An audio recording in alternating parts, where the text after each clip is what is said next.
Assalamualaikum warahmatullahi wabarakatuh. Salam sejahtera, salam perpaduan, salam perjuangan, salam Melaka berwibawa pintar jauh bersih. Sagudri gele wanakam sepin khwaran mani hawma haifa lekmana milah syukran maraidan khwaran inturan wamanda iciaran tacihau.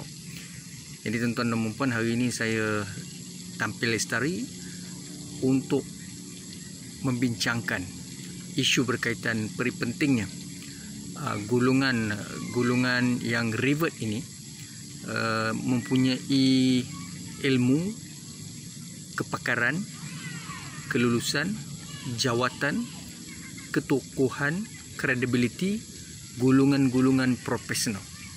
Tuan-tuan dan perempuan, saya menyarankan gulungan-gulungan ini seperti mungkin dalam kalangan mereka yang bekerja sebagai kumpulan-kumpulan profesional, doktor, lawyer, engineer, sarjana, profesor, mungkin di kalangan mereka-mereka yang mempunyai kepakaran ilmiah, kepakaran dari segi disebut juga dalam kepimpinan, leadership.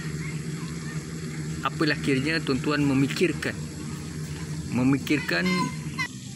golongan-golongan sarjana, profesor, mereka yang intelektual, berkarisma, mereka-mereka yang mempunyai pengalaman kepimpinan, perlulah tampil, bukan saja berdakwah, berceramah ataupun tampil dalam broadcast media ataupun mungkin memberi syarahan forum perdana, seterusnya menjadi penceramah-penceramah bebas.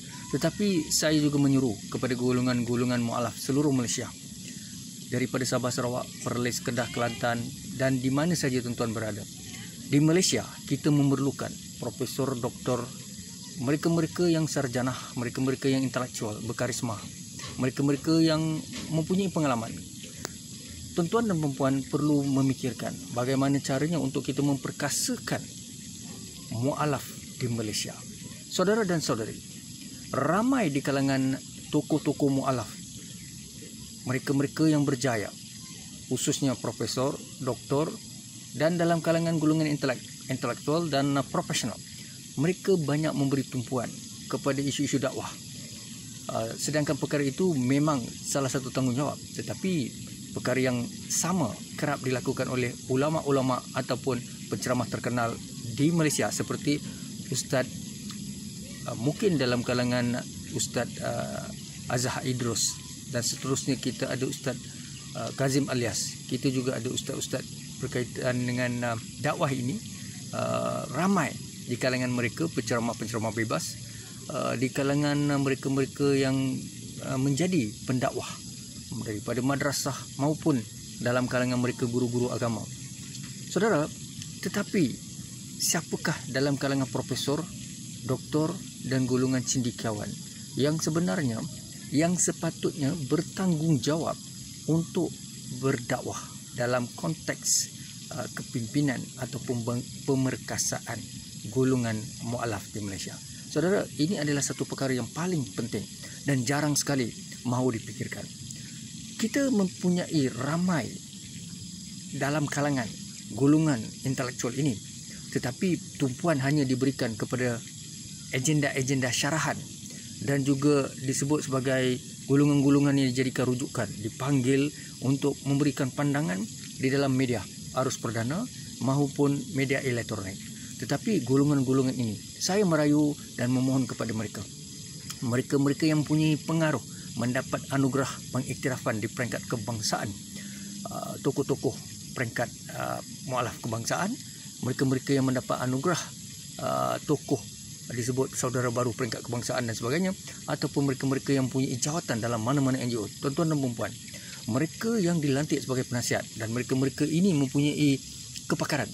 Sepatutnya saya seru kepada mereka supaya mereka ini tampil untuk merencana, melihat kompetensi mualaf, bagaimana untuk kita membantu mualaf. Dari segi antaranya yang saya sarankan selalu adalah penubuhan institusi ulung mualaf Malaysia di Putrajaya maupun di Kuala Lumpur. Saudara, dalam masa yang sama kita perlukan modul setara pengajian mualaf seperti darjah khas 4 senawi dan sebagainya. Seperti mana sekolah menengah dan sekolah rendah, sekolah agama, sekolah agama, pengajian sekolah agama, kita mempunyai silibus, mempunyai rubrik, modul dan sebagainya. Tetapi untuk mu'alaf, kita tidak ada satu modul yang setara seluruh Malaysia. Perlu dikeluarkan oleh JAKIM, di mana sesiapa yang reward, mereka boleh mempelajari dengan modul yang kita melihatnya sebagai signifikan dan setara. Saudara, antara perkara lain adalah keusahawanan. Kita juga perlu memikirkan, kita perlu mewujudkan satu sistem keusahawanan untuk membantu mu'alaf supaya mereka tidak terlalu bergantung kepada pemberian bulanan.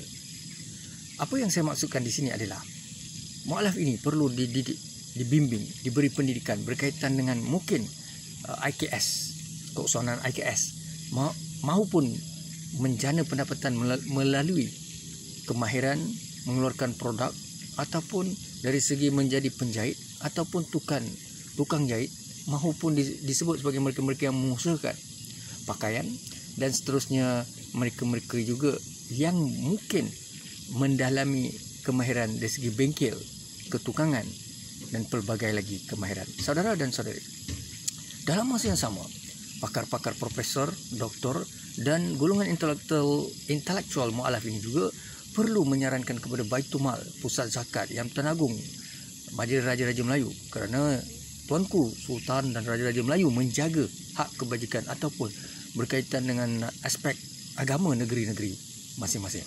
Saudara, golongan ini yang rapat dengan Tuanku Sultan perlulah menzahirkan kepada Tuanku Sultan dan Raja-Raja Melayu berkaitan pentingnya memberikan bantuan pengajian diploma, ijazah, master dan PhD untuk golongan mu'alaf, supaya mereka dapat melanjutkan pengajian dengan tajaan penuh seperti mana diberikan kepada mereka-mereka bukan mu'alaf. Saudara, kita perlu juga melihat kepada aspek perumahan.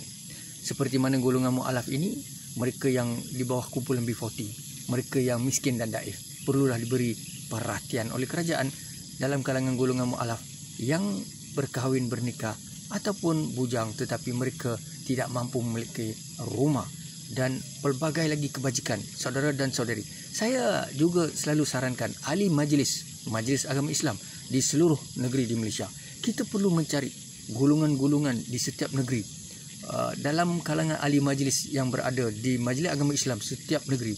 Kita perlu juga melantik salah seorang di kalangan mereka, tetapi dasar ini mestilah di-endorse oleh TYT maupun Raja dan Sultan Negeri bersama Ketua Menteri maupun Menteri Besar.